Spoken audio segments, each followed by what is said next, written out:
सभी भाइयों को राम राम। आज हम एक ट्रांसफार्मर बना रहे हैं। ये ट्रांसफार्मर हम 12012 वोल्ट 2 एम्पियर के लिए बनाएंगे। इसकी मार्केट में बड़ी डिमांड होती है 12012 वोल्ट 2 एम्पियर की।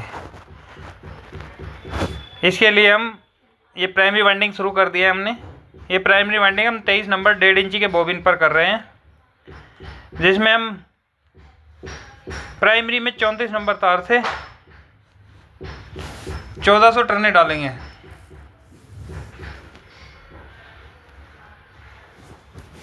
ये वाइंडिंग हो रही है,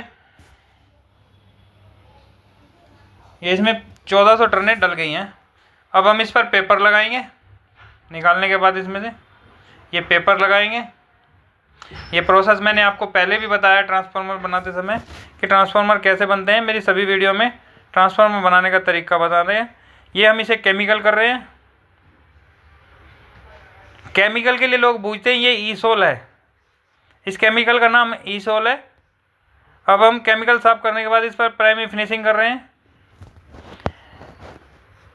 प्राइमरी फिनिशिंग में हमेशा याद रखें कि लपेटें अच्छी तरह लगाएं, क्योंकि एल्युमिनियम वायर में कई बार कनेक्शन लूज रह जाता है तो स्पार्किंग होकर पीस जल जाता है या ओपन हो जाता है।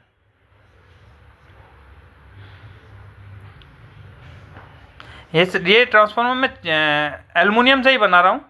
अगर आप उससे बनाना चाहें कॉपर से तो कॉपर में भी बना सकते हैं। सेम नंबर ऑफ टर्ने डाल दीजिए, क्योंकि मार्केट में आजकल क्या है कि थोड़ा क्वालिटी से कंप्रोमाइज़ हो रहा है, तो उसको देखते हुए मजबूरी में इस तरह के ट्रांसफार्मर भी बनाने पड़ते हैं।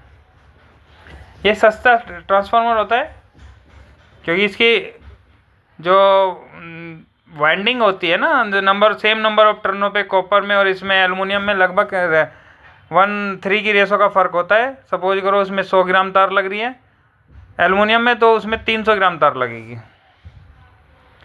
अब मैंने प्राइमरी फिनिशिंग कर दी है। इस पर हम सेकेंडरी वाइंडिंग करेंगे। सेकेंडरी वाइंडिंग में 23 नंबर से, ये भी एल्युमिनियम ही है, 23 नंबर तार से वाइंडिंग की जा रही है। इसमें हम 85 टर्ने डालेंगे। 85, फिर टैपिंग करेंगे। ये टैपिंग कर दिए, अब फिर हम 85 टर्ने डालेंगे। तो टोटल टर्ने होंगी 85 + 85, 170 टर्ने इसमें टोटल डलेंगी। ये 23 नंबर तार है। देख सकते हैं आप वाइंडिंग करते समय कि हम कोशिश करते हैं लेयर वाइंडिंग करें ताकि पीस ओवर ना होए। अब हम इस पर ये पेपर लगा रहे हैं।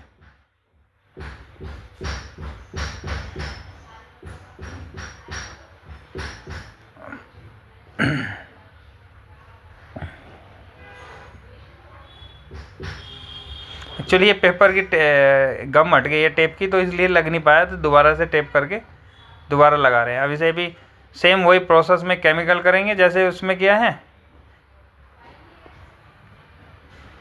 केमिकल का नाम मैंने बता ही दिया है आपको, ईसोल है ये केमिकल।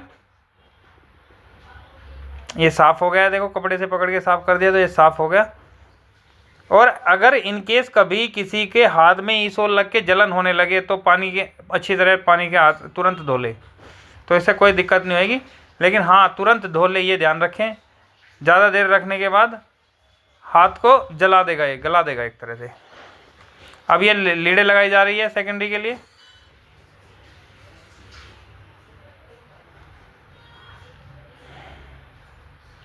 इसे सेकेंडरी फिनिशिंग कहते हैं, जो इस समय काम किया जा रहा है। इस पर हमने टेप लगा दी है। अब हम इसकी ये तार काट लेंगे, और तार काटने के बाद इसे एल्युमिनियम पेस्ट में डुबा कर सोल्डर पोस्ट से सोल्डिंग करते हैं। सोल्डिंग करने के बाद इस पर ये टुकड़ा लगा रहे हैं। टुकड़ा लगाने के बाद हम इस पर टेप लगाएंगे, और टेप लगा के इस पर अच्छी तरह से फिल्म पेपर लगाएंगे। आप सभी भाइयों से एक रिक्वेस्ट है, जो भी हमारी वीडियो देखते हैं, कि वो इसमें क्या बेटर हम करने की कोशिश करें जिसमें आपको इजीली समझ आए।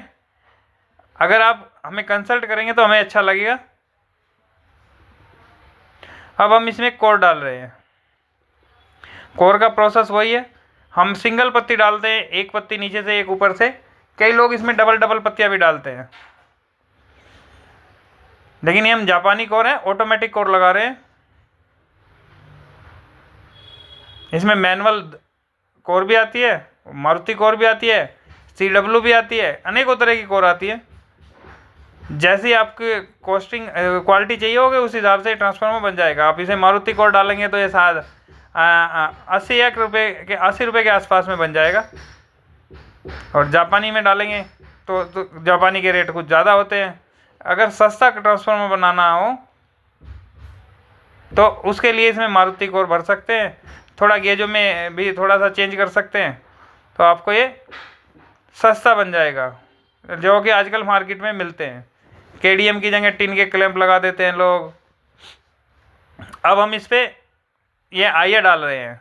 आज मैंने बहुत ट्रांसफार्मर की वीडियो बनाते समय आपसे अनेकों बात कर लिए, ट्रांसफार्मर के बारे में कम बता रहा हूँ। इसकी बावरी देखते हुए आईए भरते रहे। इस तरह से आईए भरते रहे। आईए भरने के बाद इसे ऊपर से धीरे धीरे मारें।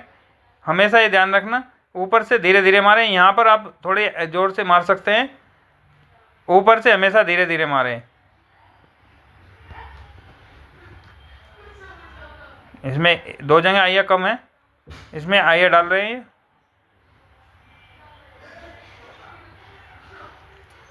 आई डल गई है, पीस बन गया है। अब इस पे हम क्लैंप लगाएंगे।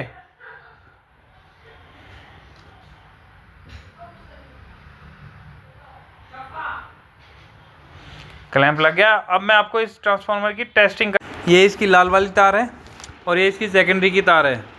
अब मैं आपको टेस्टिंग करके देखो। इसमें इनपुट 220 वोल्ट है, NLC 19.8 वोल्ट और NLV इसकी 13.3 वोल्ट, NLC 19.6 मिली एम्पेयर और 13.2 वोल्ट। सभी भाइयों का धन्यवाद।